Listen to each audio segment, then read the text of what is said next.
దొడ్డిదాన్న Visakhapatnam mayor పీఠాన్ని కూటమి నేతలు దక్కించుకోవడంపై మండిపడ్డారు మాజీ ముఖ్యమంత్రి వైఎస్ జగన్మోహన్ రెడ్డి. ప్రజలిచ్చిన తీర్పును చంద్రబాబు అపహాస్యం చేశారని ఆగ్రహం వ్యక్తం చేశారు. చంద్రబాబు దుర్మార్గపు రాజకీయాలకు ఇది నిదర్శనమన్నారు. విశాఖలో ధర్మం గెలిచింది అని చెప్పుకుంటున్న కూటమి నేతలకు మాట్లాడే అర్హత లేదని ఫైర్ అయ్యారు పలువురు వైఎస్ఆర్సీపీ నేతలు. ఏపీ సీఎం చంద్రబాబు అరాచకాలపై ట్వీట్ చేశారు వైఎస్ఆర్సీపీ అధినేత వైఎస్ జగన్మోహన్ రెడ్డి. చంద్రబాబు ప్రజాస్వామ్యాన్ని ఖూనీ చేశారని మండిపడ్డారు.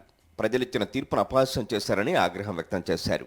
గూండాయిటం, ప్రలోభాలు, బెదిరింపులకు దిగి విశాఖ మేయర్గా ఉన్న బీసీ మహిళను పదవి నుంచి దించేశారని జగన్ ఆవేదన వ్యక్తం చేశారు.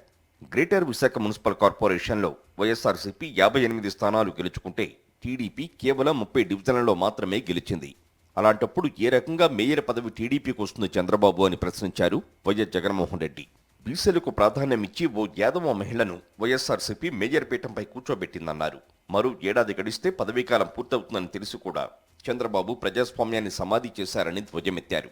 చంద్రబాబు కోట్ల రూపాయలతో ప్రలోభ పెట్టి దాడులు చేయిస్తూ బెదిరింపులకు దిగిన వైఎస్ఆర్సీపీ కార్పొరేటర్లు ఎక్కడా తగ్గలేదన్నారు వైఎస్ జగన్.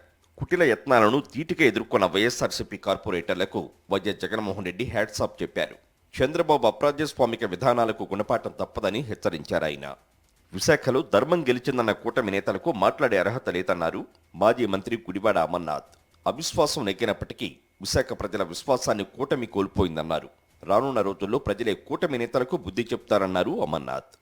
ధర్మం గెలిచింది, న్యాయం గెలిచింది, ఇటువంటి మాటలు మీరు మాట్లాడేటువంటి దానికి అర్హత లేదు. మీకు పెద్ద పెద్ద మాటలు మాట్లాడి ధర్మం గురించి, న్యాయం గురించి మాట్లాడేటువంటి నైతిక హక్కు స్థానికంగా ఉన్నటువంటి కొంతమంది ప్రజాప్రతినిధులు, శాసనసభ్యులు, పార్లమెంట్ సభ్యులు మాట్లాడారు. మీరు ఆ తాలూకా నైతిక హక్కును కోల్పోయారనేటువంటి విషయాన్ని తెలియజేస్తా ఉన్నాం. మీరు ఈ రోజు గెలిచింది మేయర్ మీద పెట్టినటువంటి అవిశ్వాసాన్ని గెలిచారు తప్ప విశాఖపట్నం నగర ప్రజల తాలూకా విశ్వాసాన్ని ఈ రోజు తెలుగుదేశం పార్టీ, మిగిలినటువంటి కూటమి పార్టీలు కోల్పోయారనేటువంటి విషయాన్ని తెలియజేస్తా ఉన్నా. విశాఖలో కూటమి సర్కారు ప్రజాస్వామ్యాన్ని ఖూనీ చేస్తుందన్నారు ఎమ్మెల్సీ వరదు కళ్యాణి, మాజీ మంత్రి కురసాల కన్నబాబు.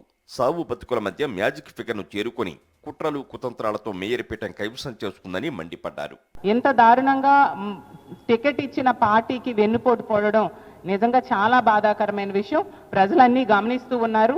ఆ రోజు జగన్మోహన్ రెడ్డి గారు ఒక బీసీ మహిళకు అవకాశం ఇస్తే ఈరోజు ఆ బీసీ మహిళని దించి ఒక బీసీల ద్రోహిగా, అలాగే ఒక మహిళా ద్రోహిగా ఈ కూటమి ప్రభుత్వం ఈ రోజు నిలిచిందని తెలియజేస్తూ ఉన్నాను.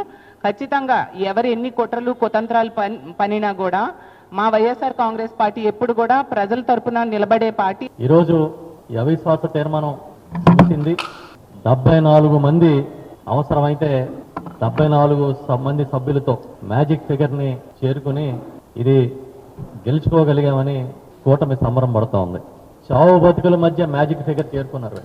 అడ్డదారిలో విశాఖ మేయర్ పీఠాన్ని దక్కించుకున్న కూటమి నేతలపై మండిపడుతున్నారు వైఎస్ఆర్సీపీ నేతలు. ప్రజలు అన్నీ గమనిస్తున్నారని, కూటమి సర్కారుకు తగిన బుద్ధి చెప్పే సమయం వచ్చిందన్నారు.